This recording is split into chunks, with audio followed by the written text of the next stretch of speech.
다윗이 범했던 밧세바는 우리가 오전에도 잠깐 나눴지만 다윗의 모사 아히도벨의 손녀입니다. 그의 아버지 역시 다윗의 37인의 용사 중 한 사람으로서 말하자면 충신의 딸입니다. 그의 남편은 마찬가지로 다윗의 37인의 용사 중에 한 사람인 우리아의 아내입니다. 그러니 그는 다윗의 충신 중에 충신의 손녀이고 충신의 딸이고 충신의 아내였습니다. 이것을 다윗이 알면서도 그가 왕이라는 이유로 나는 이 정도 할 수 있어 라고 하는 교만으로 밧세바를 불러들이고 밧세바를 범했습니다. 얼핏 보면 한 번 실수였구나 이렇게 생각할지 모르겠지만 우리가 저번 시간에 문법적으로 확인해 보니까 한 번의 실수가 아니라 반복된 죄악이었습니다. 탐욕이었습니다. 성적 범죄였습니다.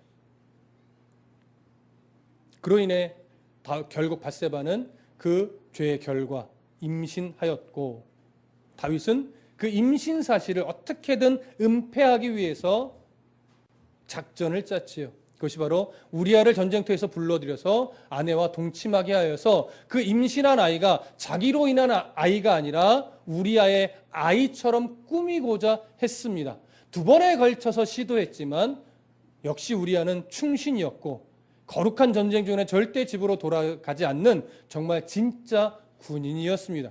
그렇다면 그쯤 되면 깨달았어야 되는데 내가 왜 이런 충신을 이렇게 했을까? 왜 그의 아내를 내가 범했었을까? 이렇게 돌이키며 회개했어야 되는데 그는 결국 우리아를 죽이게 만드는 살인교사를 내리는 단계까지 갔고 결국 그가 작정했던 대로 우리아는 전쟁터에서 죽음을 맞이했습니다. 다윗은 거기서 끝이 아니었습니다. 우리아로 죽은 것으로 끝나면 자칫 밧세바의 임신이 누구의 아니냐 이렇게 또 될 수 있기 때문에 그 즉시로 우리아를 장례를 치르고 나서 우리아의 아내 밧세바를 어떻게 했어요? 자기 아내로 삼았습니다. 빨리 삼았어야 했습니다. 왜요? 그래야 대략 아이를 낳는 기간에 맞춰서 이것이 성적 범죄로 생긴 아이가 아니라 아내를 맞이한 이후에 생긴 아이로 만들어야 했기 때문에.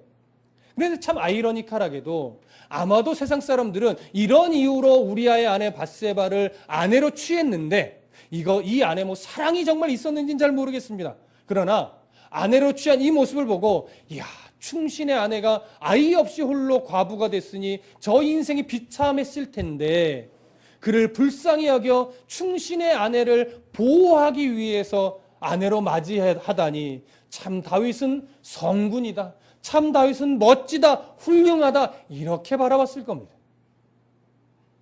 참 놀라운 거죠. 그래서 성경은 그 구절 끄트머리에 다윗의 이 모습을 정확하게 평가하는데 하나님 보시기에 뭐하였더라? 악하였더라. 다윗은 세상 사람들의 눈을 속이는 일에는 성공했습니다. 그러나 여지없이 하나님의 눈은 속일 수 없었습니다. 하나님이 보시기에 악하다고 평가를 내렸는데 다윗은 지금 하나님이 자신을 이렇게 평가하고 있는지 알고 있을까요? 모르고 있을까요? 모르고 있습니다. 그래서 하나님은 다윗과 밧세바 사이에 그 아이가 태어나기까지 기다리셨습니다. 왜냐하면 그때까지 다윗이 그래도 돌이켜 회개하기를 아마도 하나님은 원하시지 않으셨을까 이런 생각을 해보게 됩니다. 그런데 드디어 아이가 태어났는데 그때까지도 다윗은 회개의 마음을 품지 않았습니다. 그래서 오늘은 하나님이 그런 다윗에게 나단 선지자를 보내어서 그의 죄를 지적하는 장면으로 우리가 들어갑니다. 자, 12장 1절부터 4절까지 함께 읽겠습니다. 시작.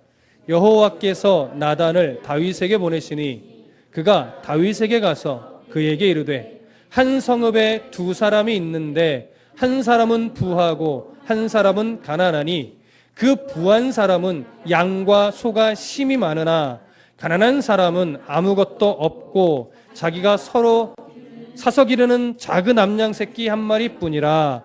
그 암양 새끼는 그와 그의 자식과 함께 자라며 그가 먹는 것을 먹으며 그의 잔으로 마시며 그의 품에 누움으로 그에게는 딸처럼 되었거늘 어떤 행인이 그 부자에게 오매 부자가 자기에게 온 행인을 위하여 자기의 양과 소를 아껴 잡지 아니하고 가난한 사람의 양 새끼를 빼앗아다가 자기에게 온 사람을 위하여 잡았나이다 하니. 자, 하나님의 보내심을 받아 다윗에게 온 나단 선지자가 다윗의 죄를 지적하기 위해서 비유로 먼저 말씀한 내용입니다.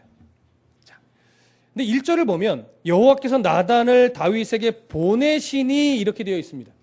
한글 성경은 그 문장의 특성상 보내시니라는 단어가 뒤에가 있지만 이 히브리어 성경으로 보면요, 보내시라는 단어가 문장 제일 앞에 와 있습니다.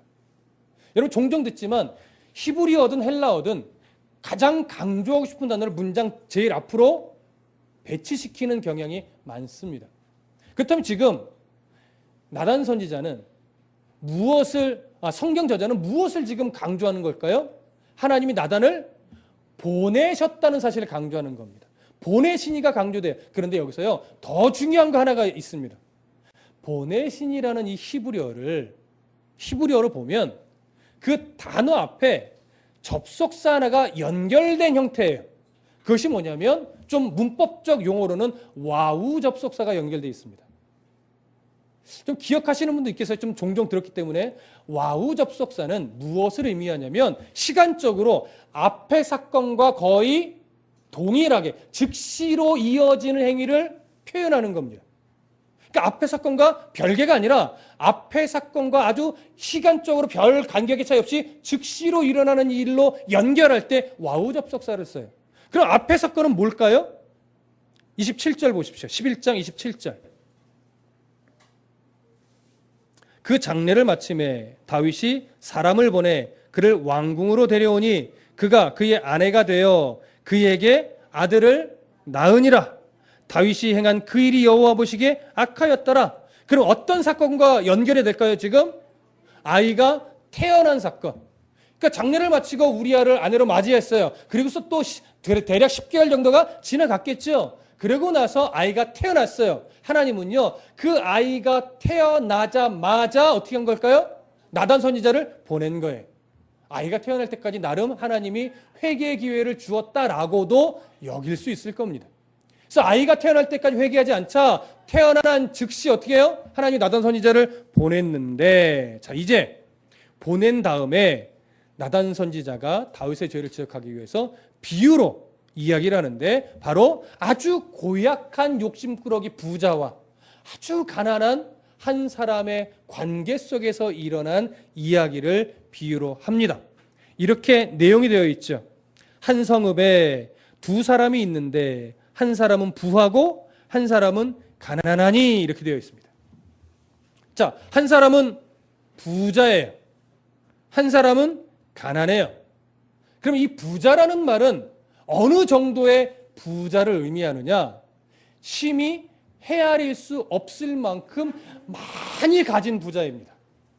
어디서 하나 확인이 되냐면 2절에 보면 그 부한 사람은 양과 소가 심히 많다라고 되어 있어요. 그런데 히브리어로 보면 양과 소라는 표현보다는요, 양떼와 소떼가 심히 많다예요. 여러분, 양과 소가 심히 많다라는 표현과 양떼와 소떼가 심히 많다, 어떤 게 훨씬 더 큽니까? 그렇죠. 비교가 안 되죠. 여러분, 양과 소가 많은 거랑 양떼와 소떼가 많은 게 차이는 이게 비교가 안 되는 거예요. 하나는 중소기업이라면 하나는 대기업이에요. 그 정도의 부자를 말합니다. 그런데 그 다음에 한 사람은 가난하대요. 이 가난은 어떤 가난을 말하느냐? 상대적 가난이 아닙니다. 다른 사람에 비해서 없는 가난이 아니라 아주 기본적으로 생활을 영위하기 위해서 기본적으로 있어야 할 것조차 가지지 못한 그런 가난이에요. 그럼 왜 부자와 가난한 자를 비교하는데 이건 비교가 안 되는 거예요. 삼성 회장과 저와 이게 비교가 돼요? 재산적으로.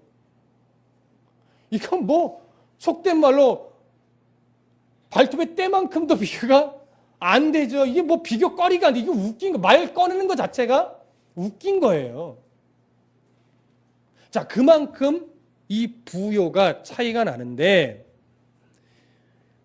왜 이렇게 부요함을 비교하느냐? 결국 누구와 누구에 대한 비교예요? 다윗과 우리아에 대한 비교죠. 다윗이 가지고 있는 왕적 권세와 우리아가 충신이지만 그 사람은 이게 비교 자체가 안 되는 관계라는 거예요. 자, 이런 권세의 차이를 비교를 하면서 3절에 보면 가난한 사람은 아무것도 없고 자기가 사서 기르는 작은 암양 새끼 한 마리 뿐이라 이렇게 얘기해요. 이 가난한 사람이 너무나 찢어지게 가난했는데 그가 그 가난한 중에 아무것도 없는데 정말 그 가난한 중에 모으고 또 모아서 양 한 마리 샀대요. 근데 어떻게 샀냐면 작은 암양 새끼 한 마리를 간신히 샀다는 거예요. 자, 그러면 암양 새끼란 건 어린 암양이라는 얘기잖아요. 그런데 왜 작은이라는 표현을 썼느냐? 여기 작은이라는 히브리어는 케탄나라고 하는 단어인데 이 케탄나는 뛰어나지 못하다는 의미예요. 그러니까 왜소하다는 것이 아니라 뛰어나지 못해. 그러니까 좋은 양이 아니에요. 건강한 양이 아니에요. 별로 다른 사람은 사고 싶지 않은, 비교하면 이거는 보통 사람은 안 살 양이에요. 그러니까 나름 다른 사람보다 더 싸게 샀겠죠. 이 가난한 사람이 정말 졸라매서 남들은 사지 않을 만한 그런 비루하고 좀 허약해 보이고 별로 볼품없는 그런 작은 암양 새끼 하나를 간신히 사서 그걸 아끼고 사랑하여 잘 길렀다라고 하는 거예요. 무슨 말씀 이해되십니까?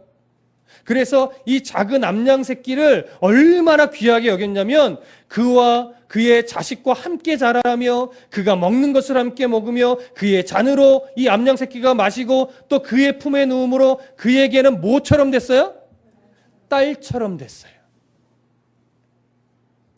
자, 이 표현을 잘 보시면 이게 무슨 말이냐면 결국 이 암양 새끼는 누구를 의미할까요?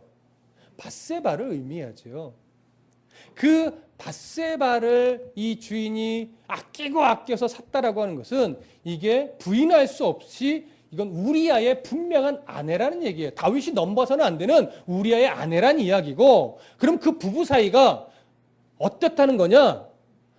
아주 친밀하고 우리아는 그 아내 밧세바를 너무나 깊이 사랑했다라고 하는 거예요. 작은 암양 새끼라고 하니까 밧세바를 되게 좀 비하하는 것처럼 보이지만 비하하는 것이 아니라 그 밧세바는 우리아의 아내이며 우리아는 밧세바를 그렇게 깊이 사랑하는 관계였다. 이 친밀함을 지금 강조하고 있는 겁니다.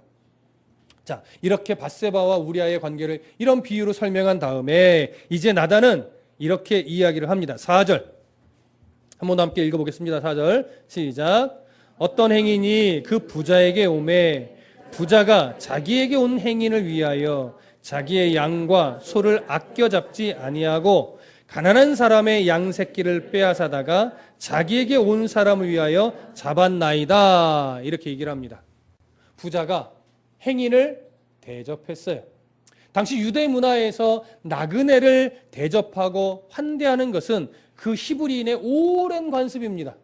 유대인들은 나그네를 대접해야 하는데 나그네를 박대하면 주변에서 손가락질을 받습니다. 하나님을 무시하는 처자로 여깁니다. 그래서 그는 그 유대 사회에서 때로는 왕따를 당할 수도 있습니다.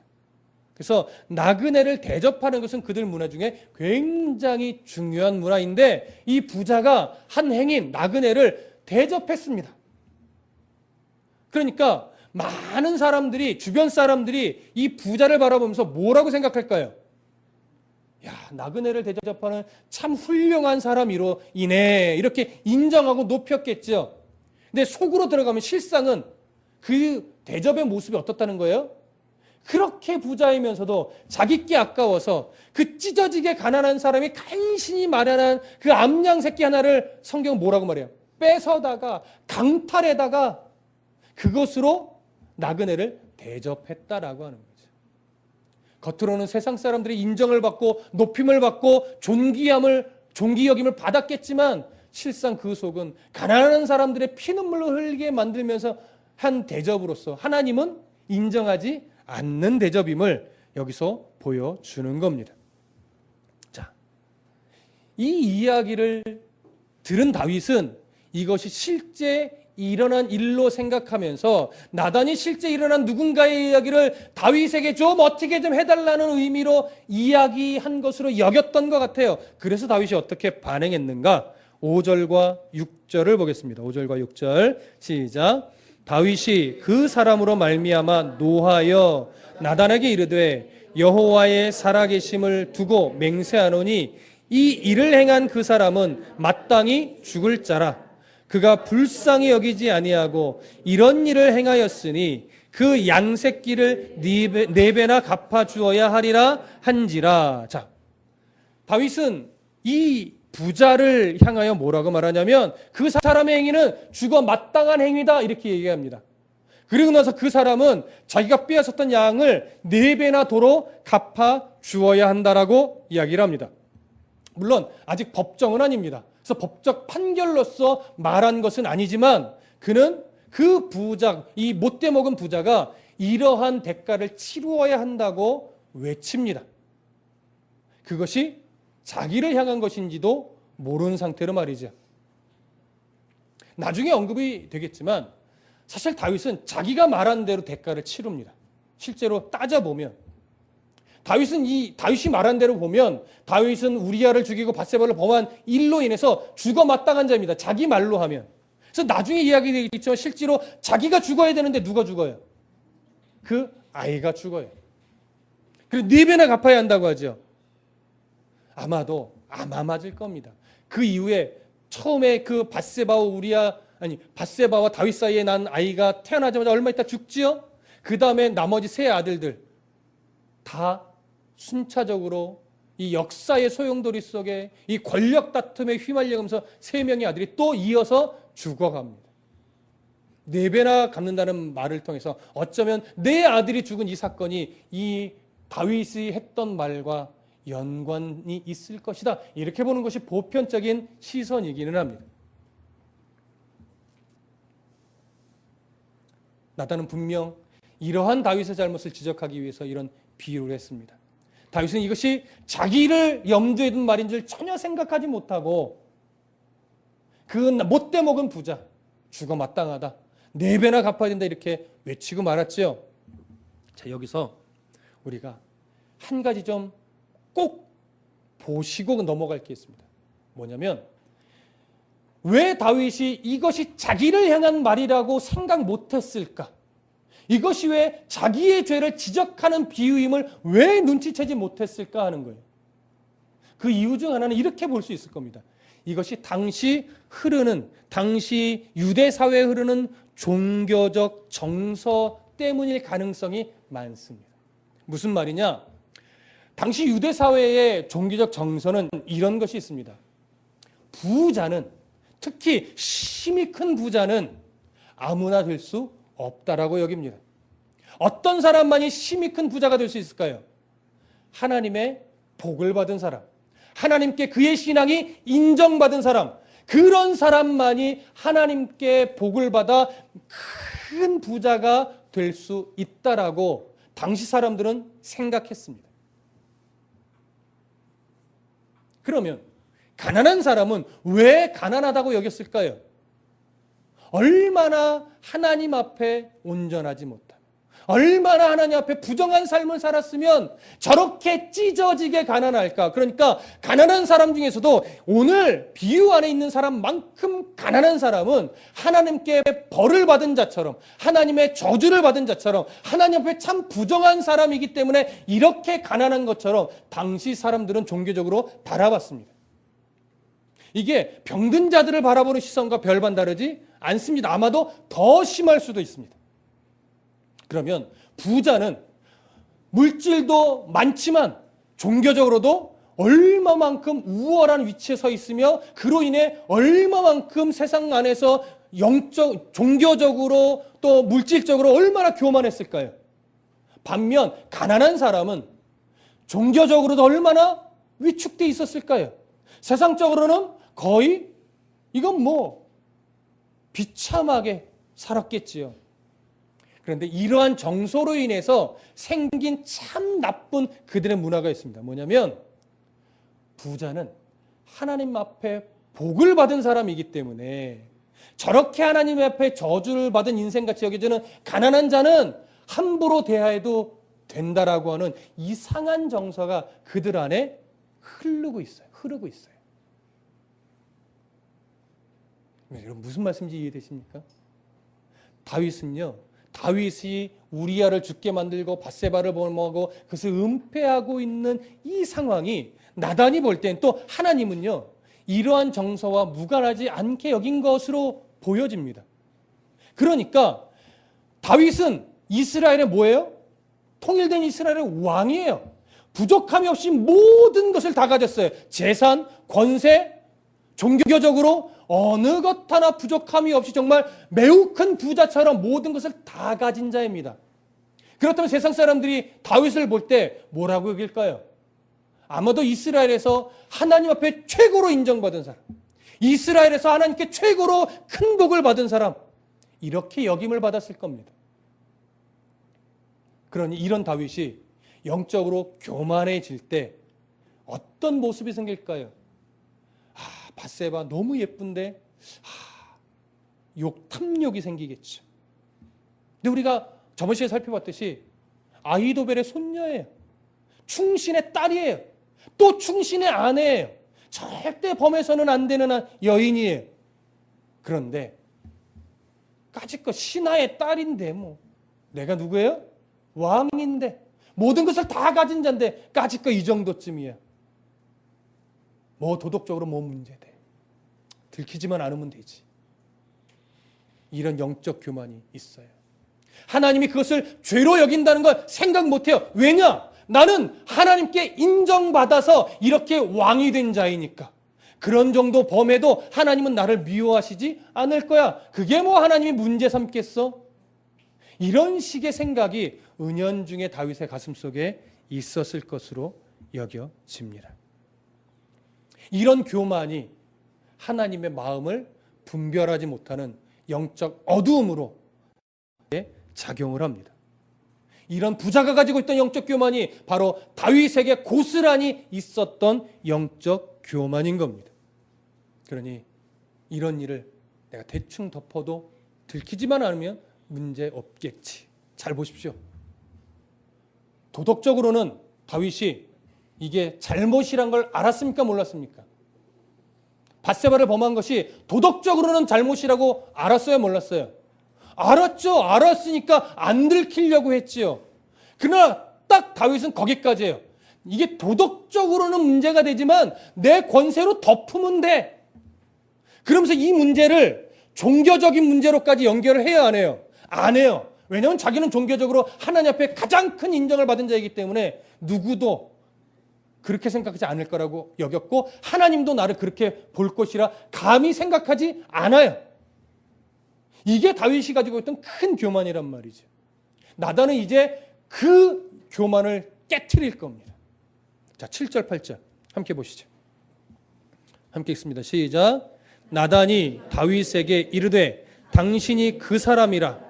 이스라엘의 하나님 여호와께서 이와 같이 이르시기를 내가 너를 이스라엘 왕으로 기름 붓기 위하여 너를 사울의 손에서 구원하고 내 주인의 집을 네게 주고 내 주인의 아내들을 내 품에 두고 이스라엘과 유다 족속을 네게 맡겼느니라.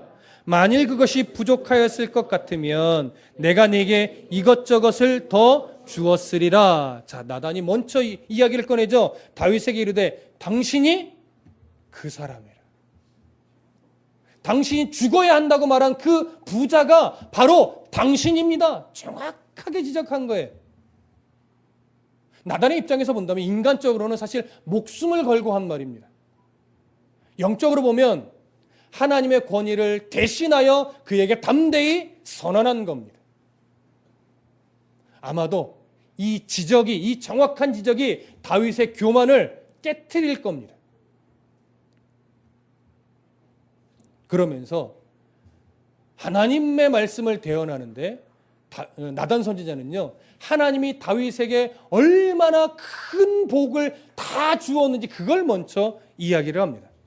자, 7절 중간에 이렇게 돼 있죠. 이스라엘의 하나님 여호와께서 이와 같이 이르시기를, 이제 하나님이 직접 하신 말씀을 전달합니다. 내가 너를 이스라엘 왕으로 기름 붓기 위하여 너를 사울의 손에서 구원하고. 이런 부연 설명 필요 없겠죠?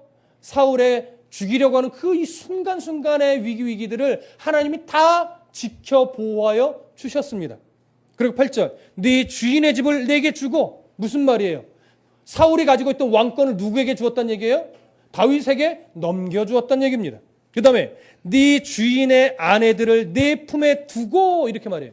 여러분, 이건 무슨 말일까요? 네 주인의 아내들, 누구의 아내들을 말하는 거예요? 사울 왕의 아내들을 말합니다. 그러면 사울 왕의 아내들을 누구에게 줬대요? 너에게. 너가 누구예요? 다윗에게. 이게 무슨 의미냐? 본래 당시에는요, 자기가 선왕의 왕권을 다 가지고 왔다는 의미로 선왕의 아내를 차지합니다. 때로는요, 이게 참 왜 이런 문화가 생겼는지 모르겠는데, 선왕의 아내를 성적으로 범하는데 많은 백성들이 보는 앞에서 범해요. 아니, 참 왜 이런 문화가 생겼는지 모르겠어요. 근데 그것이 무엇을 드러내는 거냐면, 그 선왕의 왕권이 다 내 것이다. 아내를 범함으로 말미암아, 그러니까 선왕의 아내를 범함으로 말미암아 그 왕권이 다 내게 왔다. 이것을 만 백성 앞에 드러내는 행위예요. 그러면 다윗이 사울의 아내들, 사실 사울은 아내 하나, 첩 하나 있는 것으로 보여져요. 성경에서 보면. 자, 어떻게 됐을까요? 정말 그 아내들을 자기 아내로 삼았을까요?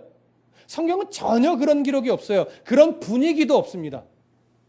그리고 실제로 사울의 이 첩은요, 이미 다윗이 남유다에만 왕으로 있을 때 그의 마지막 아들이 있는데, 그의 그 군대 장관, 그 이스보셋을 말하자면 어머니잖아요. 관계적으로 본다면. 그런데 군대 장관이었던 아브넬이 누구를 취했어요?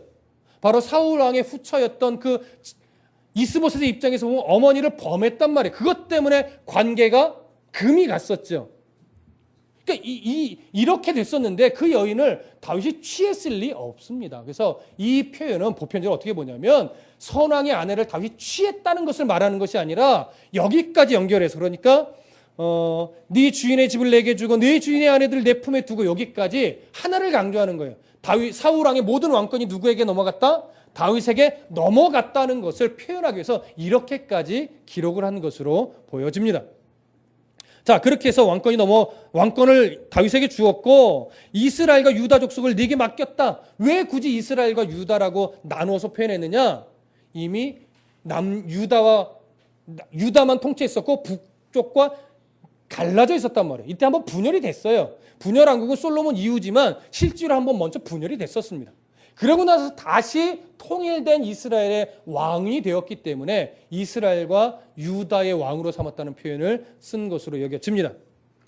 그러면서 8절 중간에 이렇게 이야기합니다. 만일 그것이 부족하였을 것 같으면 내가 네게 이것저것을 더 주었으리라. 자, 무엇을 강조하는 표현일까요? 부족함이 있었다? 아니면 부족함이 없이 다 줬다? 그렇죠. 부족함이 없이 다 주었다는 것을 강조하기 위해서 이런 표현을 쓴 거예요. 내가 이만큼 줬는데 그게 부족했으면 내가 더 줬을 거야. 거꾸로 얘기하면 난 너에게 부족한 것 없이 다 주었어. 이 얘기를 하는 거죠. 그렇다면 이 말은 결국 무엇을 적나라하게 드러낸 거냐면, 다윗이 밧세바를 범한 이 사건은 다윗이 뭔가 부족해서 범한 사건이 아니라는 거예요.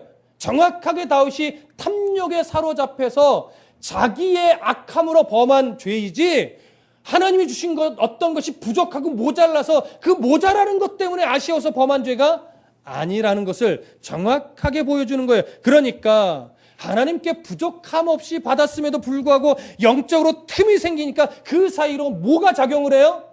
탐심이 작용을 해요. 그래서 이웃의 아내를 탐하지 말라 했는데, 살인하지 말라 했는데 두 가지를 다 합니다. 이게 참 안타까운 거예요. 자, 12장 9절 보시죠. 함께 읽습니다. 시작. 그러한데 어찌하여 네가 여호와의 말씀을 업신여기고 나 보기에 악을 행하였느냐? 네가 칼로 햇사람 우리아를 치되 암몬 자손의 칼로 죽이고 그의 아내를 빼앗아 네 아내로 삼았도다. 하나님이 이렇게 정확하게 얘기해요. 어찌하여 네가 여호와의 말씀을 업신여겼느냐? 왜 하나님의 말씀을 업신여겼다고 말해요? 바세바를 범한 것과 우리아를 죽게 한 것이 조금 전에 언급했듯이 10계명의 2계명을 아주 정확하게 어겼죠. 물론 죄들을, 연관된 죄들을 나열하려면 더 있을 거예요. 그러나 대표적으로 2가지를 어긴 거예요. 첫 번째 뭐예요? 10번째 계명, 출애굽기 20장 17절에 있는 내 이웃의 아내를 탐하지 말라. 이것을 범했습니다.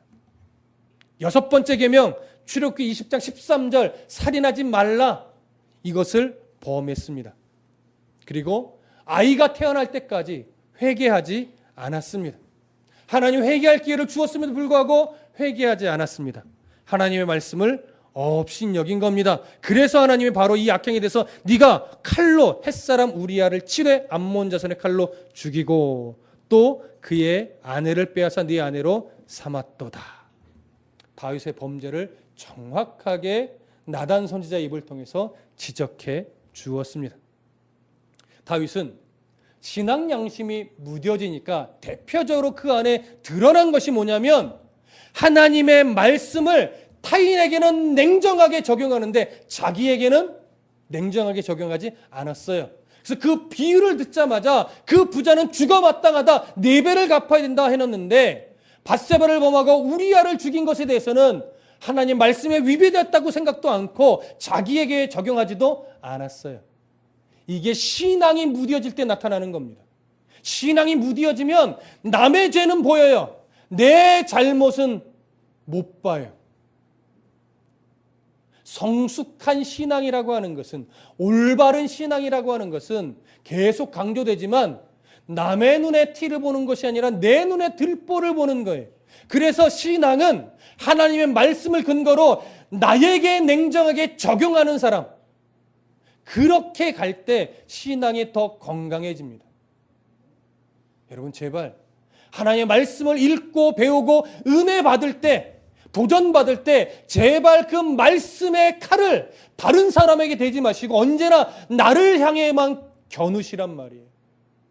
내 연약함을 보고, 내 잘못을 보고, 내 넘어짐을 보고, 내 눈에 티를 보고, 그렇게 그 칼이, 말씀의 칼이 나를 향하게 할 때 내가 죽는 것이 아니라 내가 산단 말이에요. 내가 그 말씀의 칼로 나를 찌를 때 내가 죽는 것 같지만 내 안에 예수 그리스도가 사니까 결국은 내가 살아요. 그런데 영적 교만은 자꾸 그 말씀의 칼을 남에게만 겨누죠. 참 부끄럽지만 그런 잘못을 목사가 제일 많이 저지릅니다. 그리고 또 은혜 받았다고 하는 사람들이 또 그런 실수를 잘 범합니다. 그래서 우리나라 속담 참 좋습니다. 벼는 익으면 익을수록 어떻게 해요? 고개를 숙여요.